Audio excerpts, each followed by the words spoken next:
Sa hindi nakakalam ko ano to, ito guys yung best-selling soap ngayon. Niacinamide to guys na may gluta, kojic, at alpha-arbutin at sakura extract. Grabe tong sabon na to guys. Grabe to makatanggal ng pimples, oily face, ang lakas niya makaputi, bahaglas skin, maka-moisturize at bahalambot ng skin. Kaya solid na solid to. Lahat na mga hinahanap yung ingredient, dito na lahat kayo sa isang sabon na to. Kaya siya, na yun, pinagkakaguluhan. So, sagutin natin yung tanong ni Kuya. Pwede bang mainitan yan kapag gumamit yan ang sabon na to?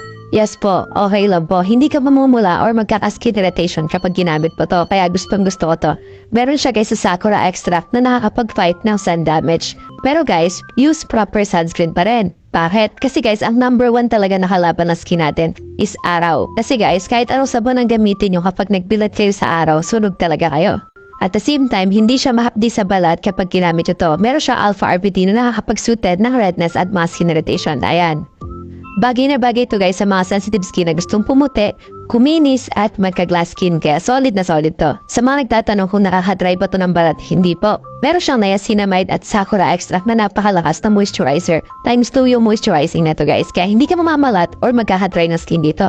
At ang pinaka-best pa dito, FDA approved to guys. Kaya safe na safe ka dito. At the same time, andyan talaga yung mga ingredients niya. Kaya guys, kung gusto niyo pumuti, kuminis, mawala yung mga pimples, pimple marks, oily face, at the same time, yung mga hyperpigmentation nyo, need nyo na tong best-selling soap ng BMRS na Niacinamide with Glutathione. Andyan yan lang yan sa yellow basket to guys. Order na lang kayo.